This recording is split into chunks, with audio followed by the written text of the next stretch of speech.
गोट्या राहू दे. अरे ते नाही ऐकणार तुझं. ते तर बाहेर त्रास सहन करत मानत राहतील,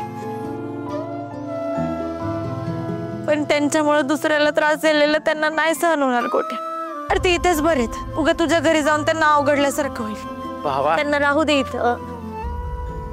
राणे, अगं ह्या परिस्थितीत तू माझी बाजू घेऊन त्यांची समजूत काढली पाहिजे, तर तू उलट मलाच बोलती वय. अगं माझं घर काय तुझं घर काय वेगळं आहे का? हे असं बोलून तू परक करती भावा मला.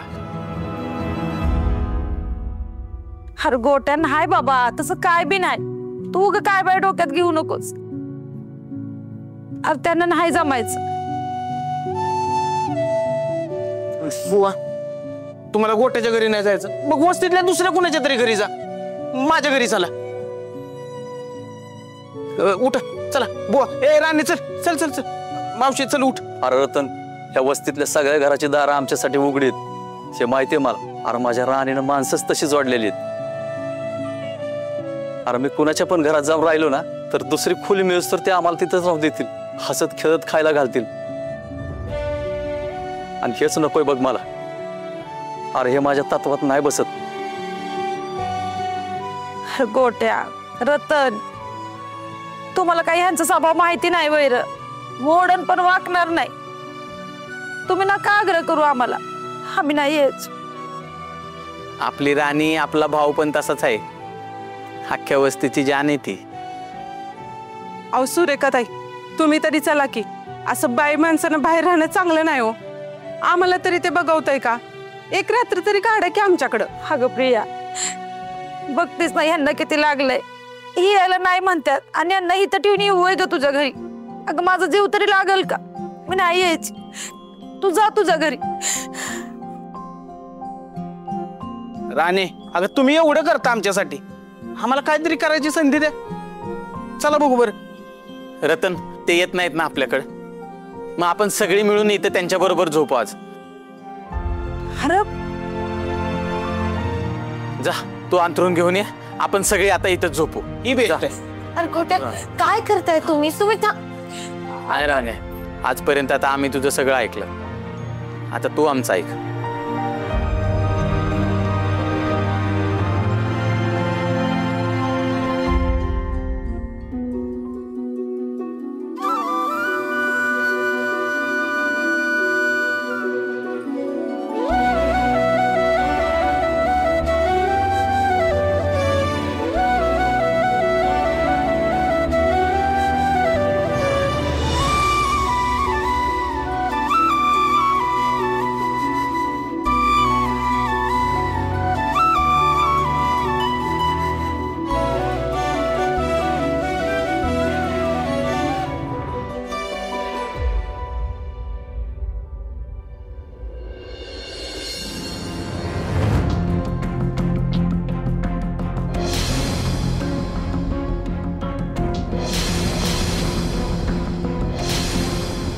कसं हरवलं घड्याळ?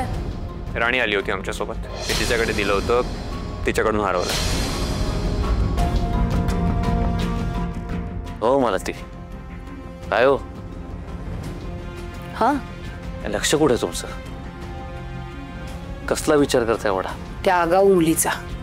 अजितनी त्या मुलीला सोबत नेऊन चूक केली बर का.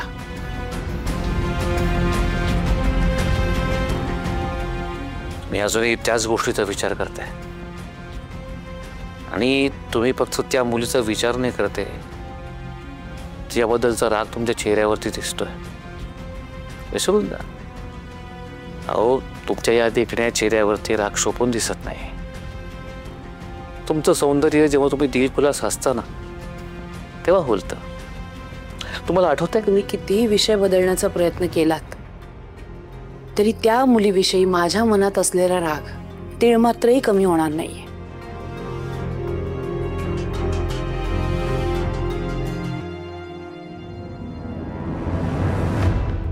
एखादी व्यक्ती माणूस तुम्हाला आवडत नाही, मान्य आहे, पण तिचा इतका दुस्वास करायचा की ज्यामुळे स्वतःलाही त्रास होईल, कशा करता? तुमचा राणीबद्दल गैरसमज झालाय. कोणी मुलगी येते. तुम्ही खूप मोठे कारखानदार असलात तरी माणसं ओळखण्याच्या बाबतीत अजूनही कच्चेच राहिलात. तुम्हाला ना पटकन माणसं ओळखताच येत नाहीत, पण माझी नजर बारीक आहे. मला लगेच कळतं कोण कुठल्या हेतूने आपल्या आजूबाजूला वावरत आहे. नाही, त्यातल्या काही माणसांकडे दुर्लक्ष करायचं असतं आणि ते मी करतेच की. पण ही मुलगी ना माझ्या डोक्यात जाते. अत्यंत बेशिस्त, आगाऊ आणि वेंधळी मुलगी आहे. पण विसरलात का हो, पहिल्याच दिवशी आपल्या इंद्राला तिने चिखलात पाडलं होतं. ती मुलगी आगाऊ होती, आहे आणि कायम राहणार. त्यामुळे तिच्या चांगुलपणाचं सर्टिफिकेट मला तरी दाखवू नका. माझं आणि त्या मुलीचं या जन्मात पटणं शक्य नाही. ही काळ्या दगडावरची पांढरी रेघ आहे.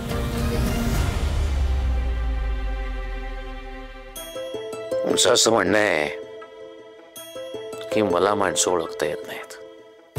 मला मान्य आहे ना, मला मशीनमध्ये काम करणारा माणूस आहे मी.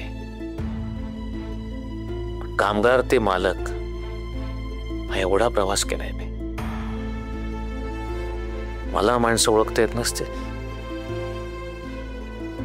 कोण मुद्दामून करतं, कोण चुकून करतं, आजूबाजूची माणसं कसं वागतात या गोष्टी मला कळतात, त्याहीपेक्षा जाणवतात. फक्त मी ठरवतो कुठल्या गोष्टीवर कधी रिॲक्ट व्हायचं ते. आता प्रश्न राहिला राणीचा. ती मुलगी तुम्हाला पटत नाही, मान्य आहे.